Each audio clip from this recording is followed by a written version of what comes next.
mu daal di viral trop mooy benn chauffeur camion bu nekkoon ci tali bi di rawante di course ba daal di créer benn accident loolu aussi mu ñëwaat ci li nga xam ne ni moom mooy indiscipline bi nga xam ne ñu ngi koy noté sur ci tali bi. un cas parmi tant d'autres cas. oui parce que indiscipline bu mel noonu moom du jógeegul ci tali Ndakaaru yi. jógeegul ci tali bu Sénégal yi parce que lu ngay dégg accident yëpp ak mort yi études yi li mu gën a wane au-delà de la vétusté du parc automobile c'est plutôt des défaillances humaines. te ku ne défaillance humaine mooy effectivement chauffeur comme kii def lu ko neex wala muy nelaw wala mu jël cinébar. voilà donc loo xam ne accident la ñu ne accident la xam ne nit ki tayu ko xëy na am na lu mu demee mu def accident mais bariwul li xew ak camion boobu nag les mots aucun mot n'est trop léger pour véritablement qualifier cet acte c'est ignoble. c'est véritablement homicide presque volontaire c'est presque une tentative d'assassinat. li ñu waxantee camion boobu xamuloo nekkoon ci biir xamuloo ndax yëpp na jigéen bu ëmb. xamuloo ndax xale nga ci biir xamuloo lu mu doon bon ngeen di njëkkante kenn moo tooñul mais yow gis nañu yow dafa mel ni moom daa yàgg seetaan film bande yooyu quoi. vraiment ah vraiment même film Al Capone yooyu quoi ah. yaa ngi dégg mais attends li mu def c'est très grave comme jàpp nañ ko nag. waaw il faut une sanction exemplaire. comme ba ñëpp yëg ko. non il faut le juger et le condamner sévèrement. surtout ba pare il faut retirer son permis à vie. à vie. c'est-à-dire que ñun il faut ñu yegg ci yenn extrêmes yi c'est-à-dire que genre yooyu amatuñu mu wartuñu dawal. te am na nu muy toll sax ñenn yi war ñuy def benn étude psychologique. xool leen ba pour xool parce que loolu nit ku nekk nit du def lu mu def ba pare def nga li ngay def ba pare continuer sa yoon. ba pare wóor na ma yaa ngi xool rétroviseur nanga ko xamuloo ma maa la gën a doon bandi tali bi nangam yegg si xam naa fenn di nettali gis nga ba ma ko fëggee maa ngi koy seet muy xalangu këlëng yooyu la ñuy wax. je dis une fois dafa am yoo xam ne il faut aller bout sanctionner ko sévèrement ba ñëpp yëg ko. ba pare nga nangu permis am retirer son permis à vie kooku waratul dawal nee naa non la clémence après nga toog ay nit génn non il faut être clément nangam moo tax li ñuy xeex lu bari du fi gaaw jóge de. surtout mais aussi ci côté loolu les accidents yu ñu noté est-ce que tamit permis à point yi ñuy wax mënuñu ko gën a appliquer pour vraiment ñi nga xam ne wax nga léegi ñu retirer seen permis. il faut gars yi waxtaan jubóo avec tous les acteurs. parce que il faut des solutions alternatives puis permis à point c'est une alternative. par rapport ak luy xew ci tali bi. dëkk pays développé ñooñu ëpp moyens yu ñu ëpp lépp lu tax ñoom ñu instaurer permis à point. et je pense que ñun suñu wàllu bopp bon am nga permis rek ñu ne la ok permis yaa xam kañ nga koy renouveler wala à vie. il faut quand même ñuy rafraîchir mémoire yi. soo defee infraction ñu wàññi la point ba pare nag ñuy laal sa poche bu baax. surtout laal sa poche amande yi. oui civisme aussi professeur civisme toujours danañ ci wax tamit est-ce que aussi jotul tamit ñu bon am na ñu naan une formation militaire Ousmane Sonko aussi évoqué na ko la fois passée mais est-ce que aussi jotul ñu gën a xoolaat l'éducation civique. xam nga Ousmane Sonko wax na ko yaa ko wax. oui Ousmane Sonko njëkk ko wax. waaw tu as vu des gens yi commencé wax naan tàmbali leen kii nee na nangam. mais formation militaire c'était dans notre constitution. c'est dans notre constitution. oui c'est-à-dire que Sénégal dafa mës a am moyen pour véritablement dès l'âge de 12 ans ñu engager les armées comme dëkk tubaab bi duñ koy defee. tant que tu es apte tu vas faire l'armée. mais mi ngoon suñu ndeyu charte réew. d'accord donc boo tey boo xoolee un pays comme Israël ce pays terroriste là. oui. mais c'est l'un des pays qui a le plus de réservistes foofu góor ak jigéen ñëppay def l'armée. yow tey jii nii suñu dëkk yi nga xool yow xamuloo arme xamuloo maniement arme xamuloo plan de guerre xamoo nangam mais marade Moussa ba boo tolloon ci ay jamono dëkk yee la ñuy am si ñoo xam ne mën nañu défendre seen dëkk est-ce que ñun daañu si bokk. xoolal tey Ukraine ñaata réserviste dañu engagé Russie ñaata réserviste ñun fii léegi pour nga dégg ñu ne la.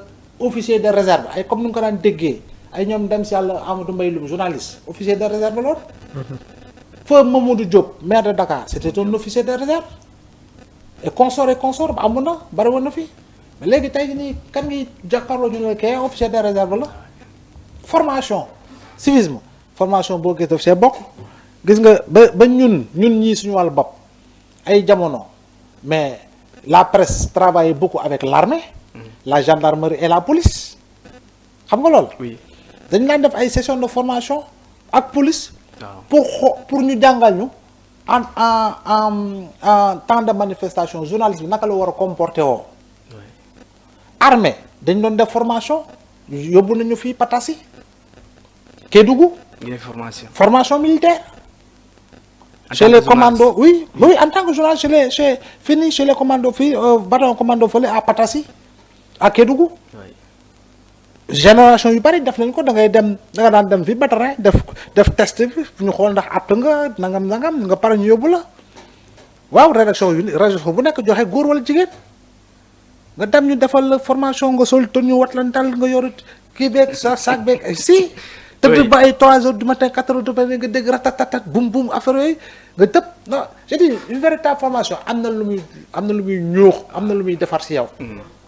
dem nañu ba benn moment dematuñu woon Patassi après formation batarin lañ ko doon defee fii batarin fii Wakaam. après malheureusement amatul. donc juste pour dire que dafa am loo xam ne dañu ne armée nation. oui. léegi lu tax bu ñu nee takk der bi taxaw na surtout l'armée bi rek ñu ne discipline. waaw et pour ce ne sont pas des sénégalais. oui bien sûr jógewuñu si kër yu ñu jógee. nekkuñu si ko ñuy ne. mais lu tax discipline boobu. ñoom ñu am ko parce que xam suñu leen mooñ kon ñun itamit defe naa ni comme ni nga ko waxee muy man muy keneen dañoo am pour vraiment adopter des comportements yoo xam ne effectivement civisme la ñuy jiital. comportement yoo xam ne da ngay xam ne patriotisme la ñuy jiital force fondamentalement. y en a beaucoup je sais que au Sénégal ñi jiital civisme ñi jiital patriotisme ñoo ëpp fopp. ñi koy salfaañee. tooba nga portion bu ndaw la c'est que l'effet d'amplification moo tax. surtout l'effet d'amplification. xam nga drapeau nañ ko daan cër dañ ko joxaan. hymne national cër gañ ko joxaan tey jamono ji xëy na wàññeeku na. da nga daan jàngi l'école nga gis matin bi gars yi bu ñu naan càkk oto yëpp ne free taxaw ñëpp c'est-à-dire que c'était beau à voir. oui bien sûr du ma ne amatul ba léegi de. mais wàññeeku na su lu bari. à l'école le matin très tôt yéegal drapeau la. tu vois le samedi bu ñuy wàcce drapeau la. muy un sentiment de fierté. voilà samedi booy wàcc noonu ñu wàcce drapeau la. lundi matin ñëpp rang taxaw def kii bi def rang. waaw wàcce drapeau yéegal drapeau bi. way hymne national. ah oui dina tax am na yoo xam ne yu bari yoo xam ne di nga ko jombale sa bopp. am na yu bari yoo xam ne di nga ko jombale sa bopp. gis nga ñun on a une histoire avec notre armée en termes de discipline. gis nga Covid bi ba muy tar. manifesté yi am gis nga armée bi bu ñu leen génnee armée bi fu mu fël manifestants yi ñooy taxaw di leen tàccu. ça signifie pas mal de choses loolu dañ ko wax jàngat la. am yow de ñoom fu ñu nee tëll rek ñi doon manifester ñooy taxaw di tàccu armée bi.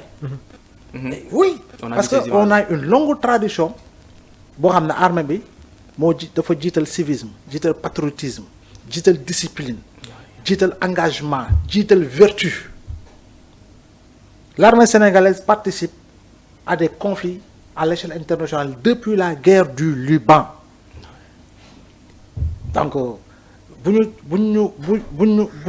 ñu tàggatee à l'image véritablement des militaires. ci ndaw ñi mais forcément da nga gis yeneen i comportement. très bien loolu am na solo donc nañ gën a def civisme ci jeunesse bi surtout Mamour dañuy ñëw aussi sur l'affaire ki nga xam ne nii moom mooy Mansour Faye ak Moustapha Diop ñoom bokk nañ ci nga xam ne di leen ciblé actuellement pour yóbbu leen foofu devant la haute cour de justice. waaw fu mu nekk nii moom Abdourahmane mbir yaa ngi takkarnaase de. waaw concernant li nga xamante ne moom mooy rapport Covid 19 bi moom. reddition des comptes. donc comme ni nga ko waxee assemblée nationale jamono ji ñi ngi apprêté wu à enclencher. Procédure de mise en accusation de 2 anciens ministres épinglés dans la gestion controversée des fonds destinés à la lutte contre la pandémie de Covid-19 selon les informations nag am na ñaari ministres yoo xamante ne cité nañ leen muy Mansour Faye ak Moustapha Diop bokk nañu sur les premiers à faire face à cette procédure qui s'inscrit dans le cadre de la politique de reddition des comptes prônée par le régime du président de la République Bassirou Diomaye Diakhar Faye. Professeur yaa ngi dégg léegi Mansour Faye ak ki nga xam ne moom mooy Moustapha Diop bokk ci liste bi parce que tamit keroog bu ñu déggee le procureur nee na am na 5 ministres te liste aussi dinañ ñëwaat donc am na ñeneen ñi nga xam ne tamit. ñu ngi leen di xaar balaa maa ñëw si ñaari tur yooyu. oui man dafa am loo xam ne sama position bopp la. waaw yow mun nga see bañ a d'accord Mamour mun na see bañ a d'accord. keneen kuy seetaan tam mun na see bañ a d'accord. mais man damaa yàgg militer pour ñu supprimer haute cour de justice. ñu supprimer ko. waaw le président mën na am privilège de juridiction le président de la république. waaw mën na am privilège de juridiction mais ministre bi ñu ne la. dans l'exercice de tes fonctions lépp loo xam ne comme faute la rek ñu yóbbu la haute cour de justice. moom rek moo ko mën a àtte. pour quelle raison. d'accord dama ne juridiction de droit commun yi mën nañu àtte ministre yi. ñu dindi haute cour de justice. aajowul ñu naan ministre bi dañ koy yóbbu haute cour de justice. je me ne juridiction de droit commun mën nañu juger les ministres. day yombal procédure bi sax. day yombal procédure da koy yombal day wàññi diisal bi. ba pare. waaw yow ministre ñu nommé la 5 mois. oui si 5 mois.